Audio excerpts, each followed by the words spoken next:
Hello students, আমি বাপিদা দিশারি study point math সলিউশনে তোমাদের সবাইকেই স্বাগত।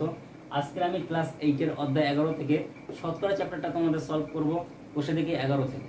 এর আগে তোমাদের পার্ট 1 পার্ট 2 আমি খুব সহজ ট্রিক্সের মাধ্যমে অঙ্কগুলি করে দিয়েছি, 1 থেকে 10 পর্যন্ত অঙ্কগুলো।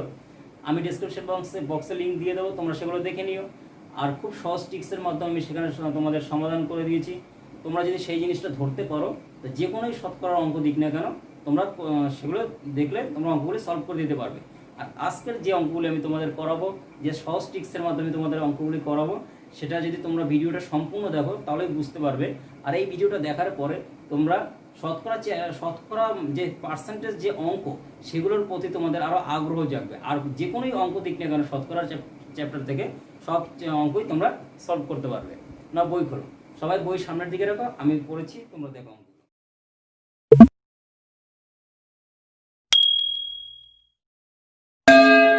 11 থেকে দাও। সময় মতো বিদ্যুতের বিল জমা দিলে 15% ছাড় পাওয়া যায়। সময় মতো বিল দিয়ে আমার কাকিমা 54 টাকা ছাড় পেলেন। বিদ্যুৎ বিলের পরিমাণ কত ছিল হিসাব করি। দেখো, 100%-এর 15% ছাড়। 15% ছাড় মানে কি? 100% টোটাল টাকাটা 100% থেকে আমার 15% ছাড়। তাহলে আমি বলতে পারি 100 টাকা ছিল, 100 টাকা আমার 15 টাকা ছাড় দেওয়া আছে বিদ্যুতের বিল। বুঝে গেল? তাহলে আমার 54 টাকা ছাড় পাওয়া যায় কত টাকা প্রকৃত বিলে, সেটাই আমার জিজ্ঞেস করেছে, প্রশ্নটা আমার করেছে। অর্থাৎ বিদ্যুৎ বিলের পরিমাণ কত ছিল যার থেকে আমি ছাড় পাই কত, 54 টাকা, এইটাই বলতে চেয়েছে। দেখো আমি অঙ্কটা তাহলে করি। আমার 11 দাগের অঙ্কটা, আমি প্রশ্নটা টুকলাম না, তোমার বই থেকেই দেখে নিও। গণিতের ভাষায় সমস্যাটি হলো,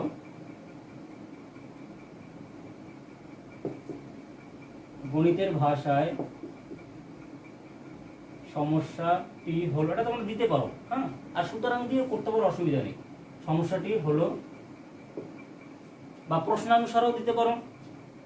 তাহলে এটা আমি অন্য নিয়মে করি। এখানে বলেছে বইতে বলেছে বিদ্যুতের বিল জমা দিলে 15% ছাড় পাওয়া যায়। তাহলে আমি এক সাইডে কি লিখতে পারি? বিদ্যুতের বিল ছাড় দেওয়া হয় কত, আমি এক সাইডে লিখতে পারি বিদ্যুতের বিল ছাড়, অর্থাৎ এখানে টাকা লিখতে পারো, ঠিক আছে। এখানে প্রকৃত বিল হবে, মানে আসল যে বিলটা, টোটাল যে বিলটা হয়েছে সেই বিলটা প্রকৃত বিল। এবার দেখো তোমাদের বই দিয়ে খেয়াল করো, বইতে বলেছে আমার কত, 15% ছাড় দেওয়া হয়, মানে 15% মানে কি, 100%-এ 15% ছাড় দেওয়া হয়। তাহলে আমরা ধরতে পারি 100 টাকা আমার টোটাল টাকাটা, আর তার 15 টাকা আমার ছাড় দেওয়া যায়। তাহলে 100 টাকা 15 টাকা ছাড় দেওয়া যায়, তাই তো? আমার প্রকৃত বিল কত ছিল, 100 টাকা, তার ছাড় দেওয়া হয় বিদ্যুতের বিল কত, 15 টাকা, তাই তো? তারপরে বলেছে তোমার 54 টাকা ছাড় দেওয়া হবে, তখন তার প্রকৃত বিল কত, এইটাই তোমার প্রশ্নটা চেয়েছে। তাই আমি যদি 54 টাকা যদি ছাড় দিই, তাহলে তার প্রকৃত বিল কত হবে, এটি আমার লিখতে হবে।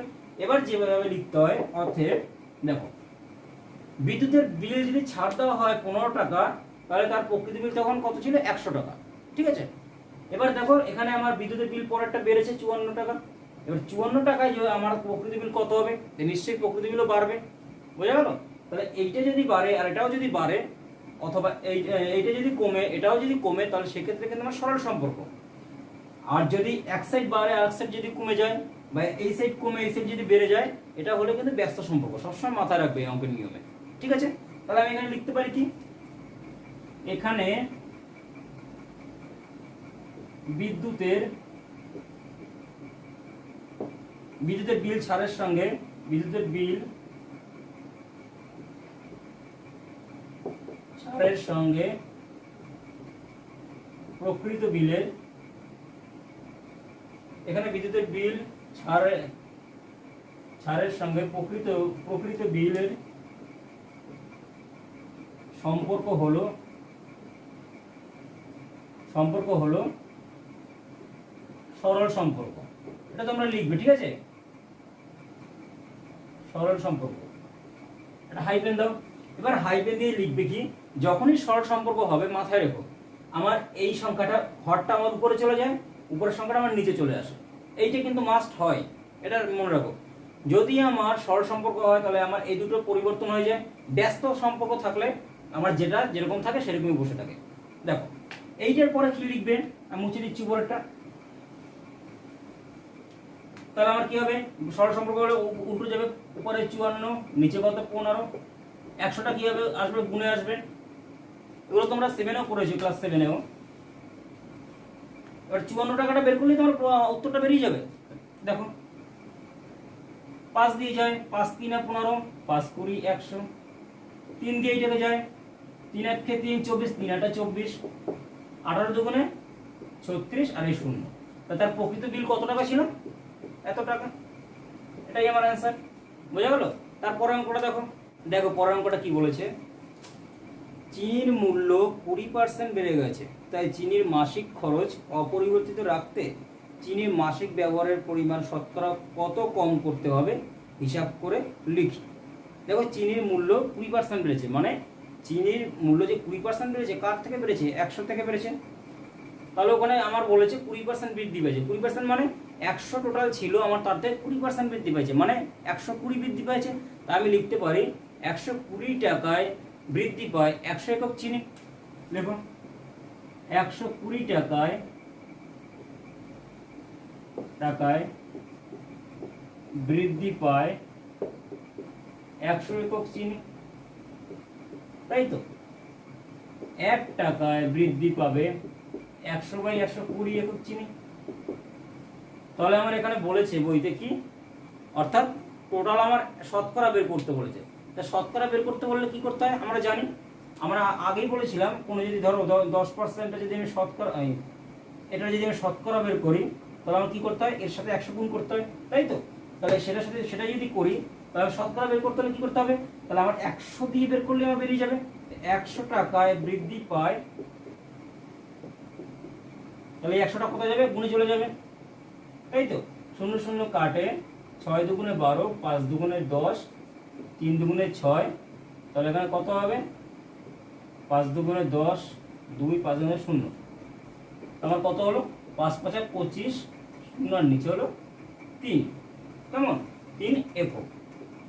অর্থাৎ আমার শতকরাটা বেরিয়ে গেছে আমার কত একক, বলেছে 100 টাকা। 100 টাকা মানে এটাই তো শতকরা, তাই 100%, অর্থাৎ আমার শতকরা কত একক বেরিয়েছে চিনি, আমার কত একক বৃদ্ধি পায়, কত 3-এর 250 একক চিনি আমার বৃদ্ধি পায়, এটা আমার বেরিয়েছে।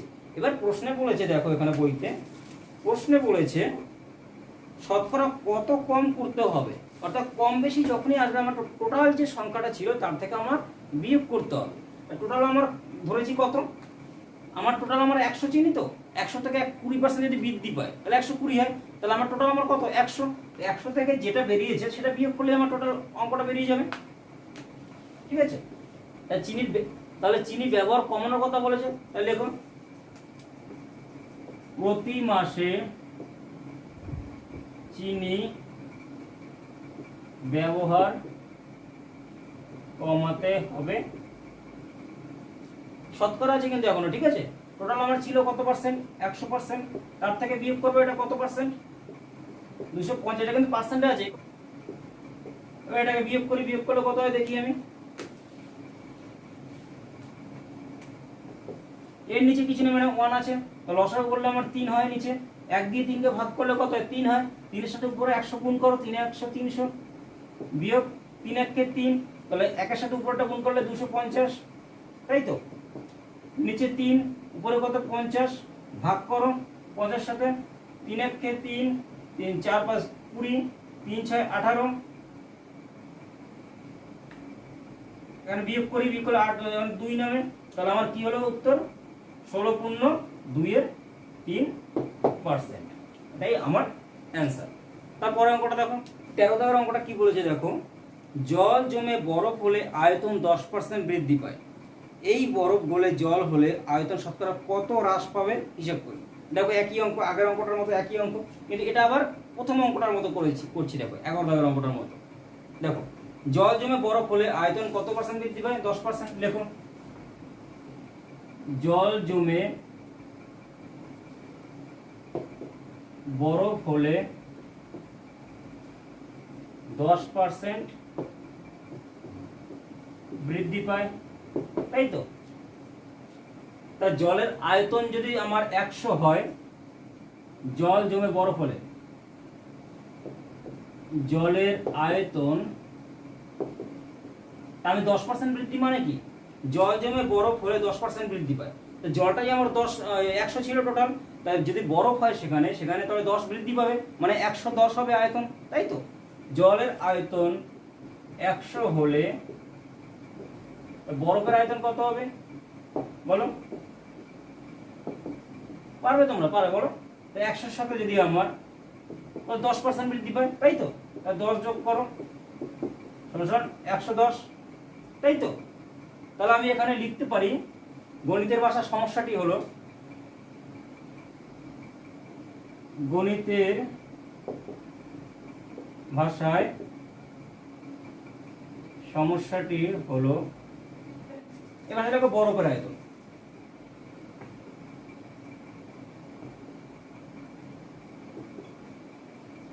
এপাশে দেখো জলের আয়তন। কেন জলের আয়তন এপাশে লিখছি কেন, কারণ আমার জলের আয়তন আমার কি করতে বলেছে, বের করতে বলেছে, তাই তো। তো জলের আয়তন শতকরা কত হ্রাস পায় সেটা আমাকে বের করতে বলেছে। তাই জলের আয়তন আমি এই সাইডে করি, যেটা বের করতে হলে সেটা ডান সাইডে করবে, ঠিক আছে, এই নিয়মের ক্ষেত্রে। তা বরফের আয়তন, অর্থাৎ আমার কি বলেছে, বরফের আয়তন এখন 110, তাহলে জলের আয়তন তাহলে কত ছিল, 100 ছিল। জলের আয়তন যদি 100 থাকে, তা বরফের আয়তন কত হবে, 110 হবে, তাই তো।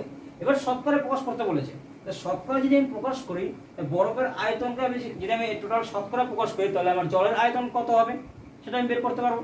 তাহলে আমি যদি শতকরা মানে কি 100 দিলে 100 দিয়ে করতে হবে, তাই তো।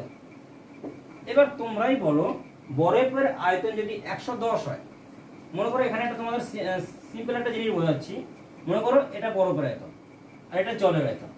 এই যে জলের আয়তন থেকে আমার কি হয়েছে, জলের আয়তন যা ছিল তার জমে বরফ হয়েছে এইটুকু।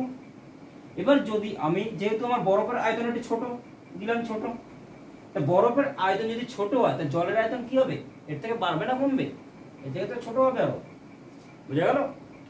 যদি জলের আয়তন এত বড় হয়, তাহলে আমার বরফের আয়তন এত বড় হবে। যদি জলের আয়তন ছোট হয়, তার বরফের আয়তন তো ছোট হবে, বুঝা গেল। তাহলে আমার বরফের আয়তন যদি ছোট হয়, নিশ্চয়ই জলের আয়তনও ছোট হবে।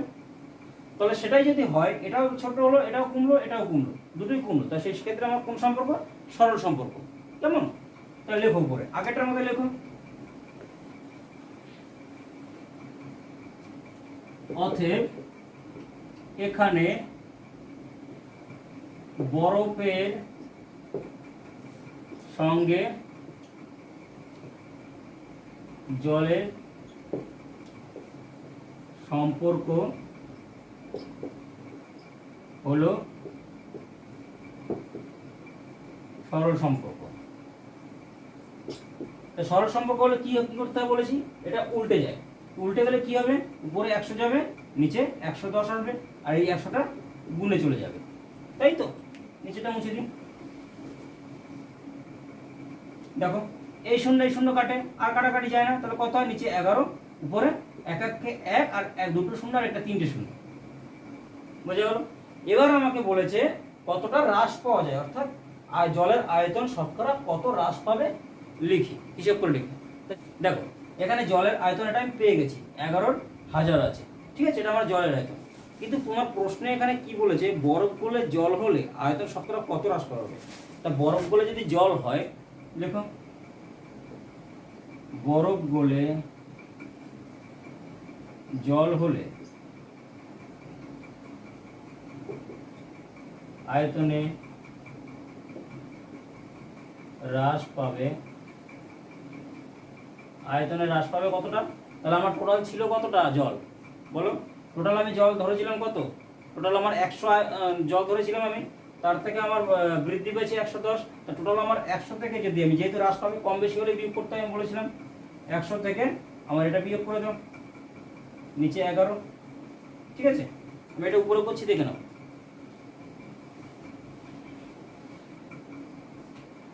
100 থেকে যদি আমি এটাকে বিয়োগ করি, তাহলে কত হয়, এর নিচে কিছু মানে 1 আছে, তো লসাগু করলে কি হবে, 11, 1 দিয়ে এটাকে যদি আমি গুণ করি, তাহলে কি ভাগ করলে কত হবে, 11ই হবে।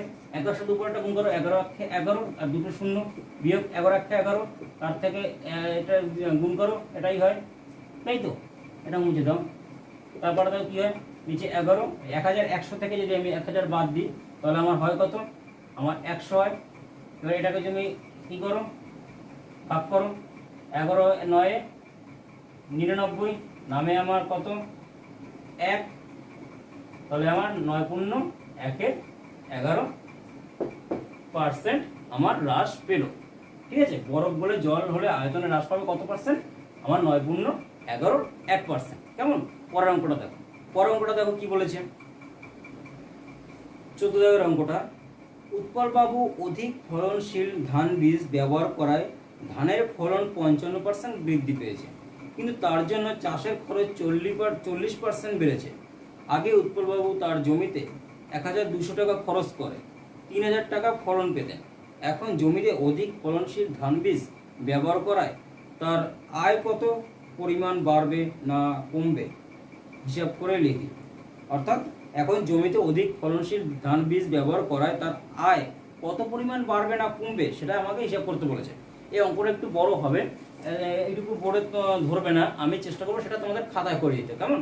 নাও দেখো, যেটা তোমাদের বোর্ডে আমি করাতে পারিনি, খুব বড় অঙ্কটা বলে। দেখো এখানে কি বলেছে, আমি এখান থেকে আগে তার খরচটা, চাষের খরচ কত বেড়েছে আমি সেটাকে বের করি। ঠিক আছে, তার কত টাকা বৃদ্ধি, চাষের ব্যবহারের বর্তমান খরচ, অর্থাৎ এখানে কি বলেছে আমার 40% বেড়েছে। ঠিক আছে, কিন্তু তার বর্তমান খরচটা আমার দেওয়া নেই। তাহলে আমি এখানে কি করতে পারি, তার অধিক ফলনশীল ধান বীজ ব্যবহার করায় বর্তমান খরচ যে কত আমি সেটা তাহলে বের করতে পারি আগে। কেমন? দেখো কি করে বের করি, দেখো তাহলে আমি লিখতে পারি এখানে, যেহেতু আমি এই বর্তমান খরচটা বের করব, আমি এখন কিন্তু বৃদ্ধিটা কিন্তু এখন বের করছি না। ঠিক আছে, আগে বর্তমান খরচটা বের করি। তাহলে আমি গণিতের ভাষা লিখতে পারি, ভাষায় সমস্যাটি হলো তো একদিকে লিখতে পারো কি আগের খরচ, অর্থাৎ লেখো আগের খরচ।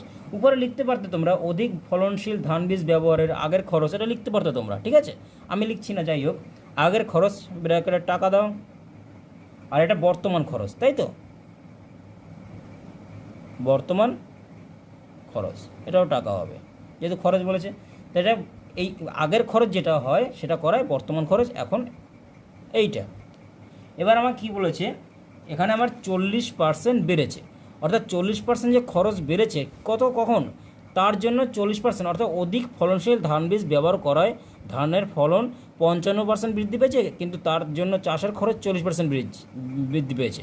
আগের উৎপলবাবু তার জমিতে এত টাকা খরচ করতো, অর্থাৎ আমার কী হয়েছে, বর্তমান খরচ আমার এখানে দেওয়া আছে 40% বেড়েছে। তো 40% যদি বাড়ে তাহলে 100 টাকা আগে ছিল, তো এখন যদি 40% বাড়ে তো 100 যোগ 40, তাই তো? তো সমান সমান 140 টাকা, তাই তো? তো 140 টাকা যে বেড়েছে, কার বেড়েছে? আগের খরচ তার কত ছিল, 100 টাকা ছিল, অর্থাৎ 100 টাকায় 140 টাকা বেড়েছে, তাই তো? তাহলে তাই এখন বলেছে যে তুমি বই দিয়ে খেয়াল করো, এখানে বলেছে 1200 টাকা খরচ করে, অর্থাৎ আমার 1200 টোটাল আমার খরচ কত করেছে, আগের খরচ, আগে আমার টোটাল খরচ করেছে 1200 টাকা, তাই তো? 1200 টাকা খরচ করলে তার বর্তমান খরচ কত হবে, আমি সেই বর্তমান খরচটা আমি এখানে বের করব। তাহলে দেখো আগের খরচ যদি আমার 100 টাকায় খরচ, যদি বর্তমান খরচ 140 টাকা হয়, তা 1200 টাকা খরচে বর্তমান খরচ তাহলে কত হবে, আগের থেকে বাড়বে না কমবে বলো? নিশ্চয়ই বাড়বে। তার সম্পর্কটা হলো সরল সম্পর্ক। আগের মতোটা লিখে নিও, আমি জাস্ট এখানে লিখে দিচ্ছি না, ওখানে একই রকম লিখবে। আগের খরচ, এখানে আগের খরচ বাড়লে বর্তমান খরচও বাড়বে, তাই আগের খরচের সঙ্গে বর্তমান খরচ সম্পর্কটি হবে সরল সম্পর্ক। তোমরা লিখে নিও, ঠিক আছে? আমি এখানে শুধু লিখলাম সরল সম্পর্ক বলে, আমি লিখলাম সরল সম্পর্ক। তো সরল সম্পর্ক হলে কী করতে হবে, এটা আমার উপরে যাবে, এটা নিচে আসবে, তাই তো? উপরে গেল, এটা নিচে এলো, তাহলে 140টা কী হবে, এটা আমার গুণে চলে আসবে। 0 0 কাটে, এই 0 কাটে, তাহলে 120-র সাথে 14 যদি আমি গুণ করি, দেখো এটা উল্টে গেছে, কাটা 0 0 0 0 কাটাকাটি দিলাম, কাটাকাটি দেওয়ার পরে এখানে কি বলেছে 120 গুণ 14, তো 120 গুণ 14-র সঙ্গে যদি আমি গুণ করি তাহলে কত হবে, 500 গুণ করো, 4 শূন্য শূন্য 4 দুগুণে 8, 4 একে 4, 1 শূন্য শূন্য 2 একে 2, 1 একে 1, 0 8 6 100, অর্থাৎ 1680 টাকা, 0 টাকা। ঠিক আছে, এটা কি? এটা তার বর্তমান খরচ। হ্যাঁ, ফলনশীল ধান বীজ ব্যবহার করা এটা তার বর্তমান খরচ। এবার দেখো ধানের ফলনটা, দেখো ধানের ফলনটা কত বৃদ্ধি পেয়েছে, দেখো 55% বৃদ্ধি পেয়েছে, বলেনি? তো এখানে লেখো অতএব ধানের ফলন 55% বৃদ্ধি পেয়েছে, তাই তো? আগের ধানের ফলন কত ছিল তাহলে? 100 টাকাও ছিল, আর এখন তার থেকে বৃদ্ধি পেয়ে কত হলো? 55 টাকা বৃদ্ধি পেয়েছে 100 টাকা থেকে। তাহলে কত টাকা হলো? 155 টাকা হলো। তো সেটা লিখতে পারো, আগে ধানের ফলন কত ছিল? 100 টাকা ছিল বলেই তো 55% বৃদ্ধিটা পেরেছে। আমি আগেই তো বললাম যে পার্সেন্টে বৃদ্ধি হোক না কেন, টোটাল আমার 100% থাকে, তার থেকে আমার 55% বৃদ্ধি পায়। অর্থাৎ আমার 100 আমার যদি বৃদ্ধি পায়, অর্থাৎ 100 টাকা ফলন 100 টাকার হলে কত হবে? তাহলে বর্তমান, অর্থাৎ বর্তমান ফলন হয়েছে 55% বৃদ্ধি পেয়েছে, অর্থাৎ 100 সাথে যোগ 55, তাই তো? তাহলে 155 টাকা। বোঝা গেল? এবার গণিতের ভাষা সমস্যাটি হলো, সেটা লিখতে পারো। তাহলে এখানে কি লিখবে? ব্যবহারের আগে ধানের ফলন, ব্যবহারের আগে ধানের ফলন, বর্তমান ফলন। ঠিক আছে, এটা বর্তমান ফলন দাও, আগে বর্তমান খরচ ছিল, বর্তমান ফলন। এবার তোমরাই বলো যে বর্তমান ফলন কত এখানে?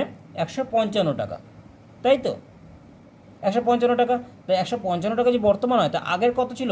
আগে আমার 100, তাই তো? 100 থেকেই তো আমার 155টা হয়েছে। তাহলে আমার এখানে বলেছে কি? তা 3000 টাকা ফলন। এখানে ভালো করে লক্ষ্য করো, 1200 টাকা যে খরচ বলেছে, এই 1200 টাকা খরচ কিন্তু আমার কোনটা? বা এটা কিন্তু আগের খরচ, অর্থাৎ এখানে যেটা বলেছে আমার চাষের খরচ। হ্যাঁ, এটা কিন্তু চাষের খরচে বলা হয়েছে, আর এটা টোটাল চাষের খরচ। আর 3000 টাকা যে ফলন পেতেন, অর্থাৎ এটা এই 3000 টাকা কিন্তু ফলনের কথা বলা হয়েছে। ঠিক আছে, ধানের ফলন তাহলে এখানে 100 টাকায় যদি আমার 155 টাকা বর্তমান হয়, আর আগে যদি 100 হয়, তাহলে আমার 3000 টাকাটা ফলনটা কি? এটা আমার আগের, তাই তো? তাহলে 3000 টাকার যদি আগের হয়, তা বর্তমান 3000 টাকার কত হবে, তাই তো? 3000 টাকা আগের ফলন হলে তা বর্তমান কত হবে সেটা বের করি। দেখো 100 টাকায় যদি আমার বর্তমান ফলন 155 হয়, 3000 টাকা কী হবে? বাড়বে নিশ্চয়ই, তাই তো? এটা মাথায় ভালো করে নাও। বর্তমান ফলন মনে করো 155, তো 155 যদি বর্তমান ফলন হয়, তো এখানে দেওয়া আছে আগের ফলনের থেকে 100%, অর্থাৎ 100 আমার বৃদ্ধি পেয়েছে যেহেতু, তাহলে তাই আমার এখন আমার 3000 হলে তাহলে আমার বর্তমান ফলনটা নিশ্চয়ই বাড়বে, তাই তো? কারণ আমি ধানের ফলন, অর্থাৎ আমি এক কথা বলতে গেলে আমি যত খরচ করব তত আমার ফলনটাও বাড়বে, তাই তো? তাই আমি খরচ করলাম 3000 টাকা, এক কথা বলতে গেলে 3000 টাকা খরচ করেছি। অর্থাৎ আগে আমার ধানের ফলন কত ছিল? 3000, এখন বর্তমান তার থেকে বৃদ্ধি পাবে। তো সম্পর্কটি হবে সরল সম্পর্ক। বোঝা গেল? তা সরল সম্পর্ক হলে কী করতে হয় তোমরা এটা লিখে নিও, কেমন? হ্যাঁ, তাহলে উপরে নিচেরটা উপরে যাবে, এটা নিচে আসবে 155, 0 0 কাটে, এই 0 0 কাটে, তা 30-এর সঙ্গে গুণ 155 যদি আমি করি, তো কত হয়? দেখো 5 3 15, 5 হাতে 1, 5 3 15 16, 6 হাতে 1, 3 1 4, আর এই শূন্যটা বসে গেল। তো 4650 টাকা এটা কি হলো? তার বর্তমানের ফলন হবে। এটা কত কী হবে? বর্তমান ফলন। এবার দেখো আমার কী করতে হবে।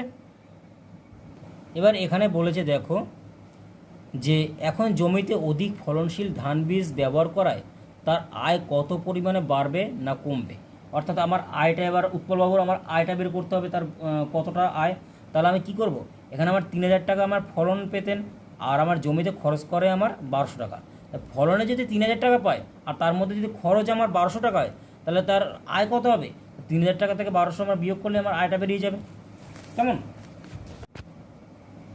তো এখানে লেখো ধান বীজ, এটা কিন্তু ধান বীজ ব্যবহারের আগে, ঠিক আছে? ব্যবহারের আগে উৎপল বাবুর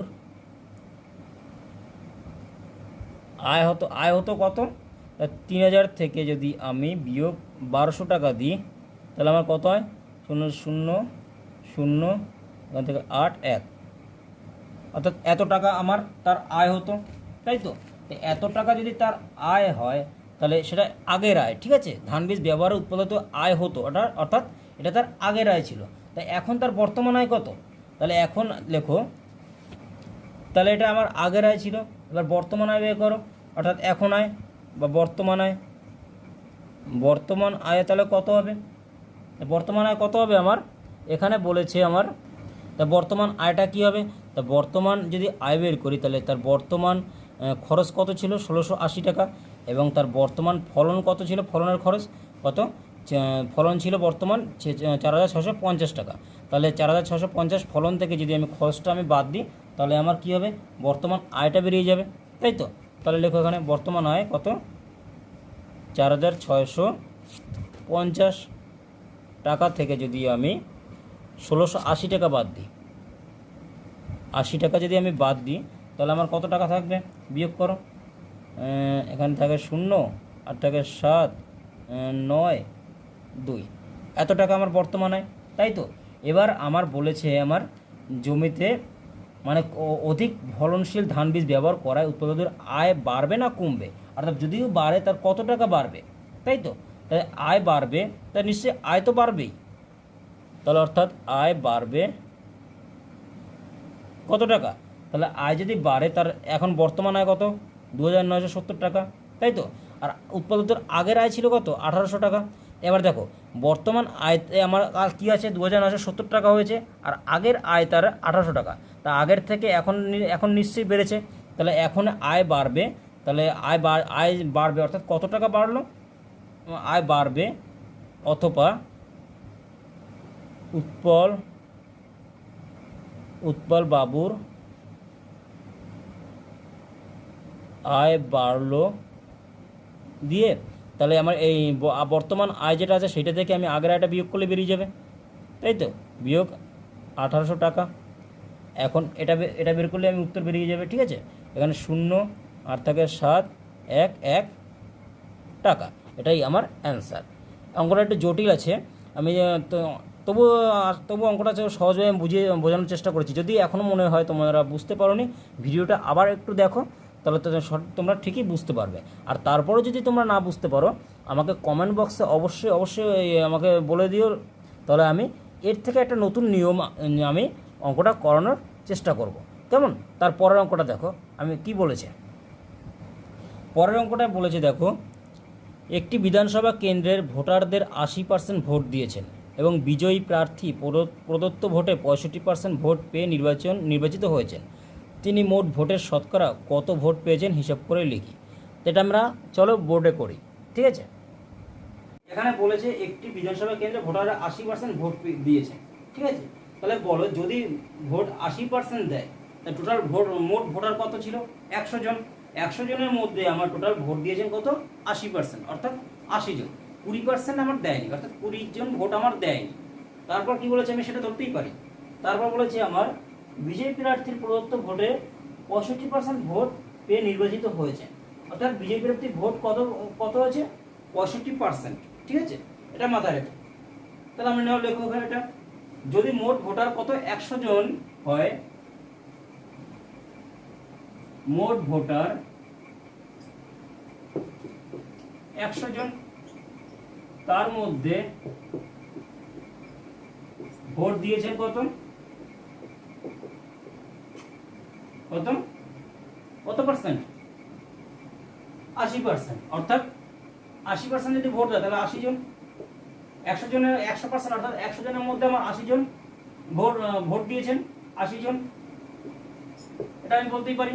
তারপরে কি বলেছে দেখো, 65% ভোট পেয়ে নির্বাচিত হয়েছেন, অর্থাৎ টোটাল আমার ভোট পেয়েছে, আমার যে নির্বাচিত হয়েছেন অর্থাৎ যে জিতেছেন সে 65% ভোট পেয়ে জিতেছেন।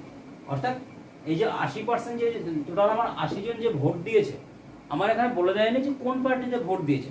মনে করো এখানে আমার 3টে পার্টি আছে, ঠিক আছে? 3টে পার্টি আছে, টোটাল মিলিয়ে আমার 80% ভোট দিয়েছে।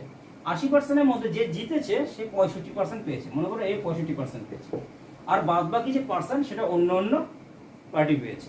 ঠিক আছে, এইটাই আমাকে বলতে চেয়েছে। তা আমাকে এখানে প্রশ্ন আমায় বলেছে কি,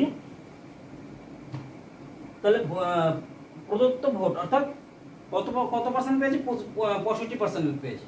তা আমি লিখতে পারি এখানে, আমি টোটাল ভোট লিখতে পারি মোট ভোট আর প্রার্থী বিজয়ী প্রার্থীর ভোট প্রাপ্ত ভোট কত, দেখুন বিজয়ী প্রার্থী ভোট। এবার বলো মোট ভোট কত, আমার এখানে 80 জন, তাই তো আমার মোট ভোট একদিকে 80 বলেছে, আর টোটাল ভোট কতজন, 100 জনের মধ্যে 80 জন ভোট দিয়েছে, তাই তো। তাহলে আমার এখানে বলতে পারি বিজয়ী প্রার্থী কতজন হয়েছে, 65 জন হয়েছে, তাই তো। বিজয়ী প্রার্থী আমার 65 জন হয়েছে। তা বিজয়ী প্রার্থী যদি 65 জন হয়, তা মোট কত ভোট ছিল, আমার 100-র মধ্যে টোটাল 65 জন ভোট পেয়েছে, তাই তো। তাহলে আমাকে 100 জনের মধ্যে যদি বিজয়ী প্রার্থী ভোট আমার 65টা পায়, এবার আমার প্রশ্ন হলো গিয়ে, তাহলে আমার 80 জন টোটাল আমার ভোট দিয়েছে, মোট ভোট দিয়েছে 80 জন, বুঝা গেল। এবার প্রশ্ন হচ্ছে যে 80 জন ভোট দিয়েছেন, তাই 80 জনে যদি ভোট দেয়, বিজেপি প্রার্থী কটা ভোট পেয়েছে, এইটা হলো আমার প্রশ্ন। 100 বইয়ের প্রশ্ন, সেটাও 100 মোট ভোট, তার মধ্যে যদি বিজেপি প্রার্থী ভোট 65টা পায় মনে করো, তাহলে আমার টোটাল ভোট যদি আমার 80 জন যদি মোট ভোট দেয়, আমার 100 জনের মধ্যে আমার 80 জন মোট ভোট দেয়, এই 80 জন যদি মোট ভোট দেয়, তাহলে বিজয়ী হয়েছে, তাহলে সেই 80 জনের মধ্যে কটা ভোট পাবে সেটা বের করলে বেরিয়ে যাবে। তবে এখানে দেখো, এখানে 100 জনের মধ্যে যদি 65 জন ভোট বিজয়ী প্রার্থী ভোট পায়, তা 80 জনের মধ্যে নিশ্চয়ই কমবে, কারণ এখান থেকে এটা কমেছে মানে এখানেও কমবে। তা সম্পর্কটা হবে সরল সম্পর্ক,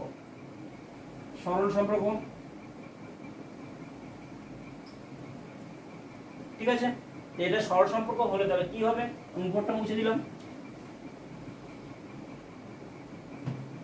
এখানে কি ছিল আমার, এখানে ছিল 100, এখানে ছিল 65, এখানে ছিল 80, এরকম ছিল তো।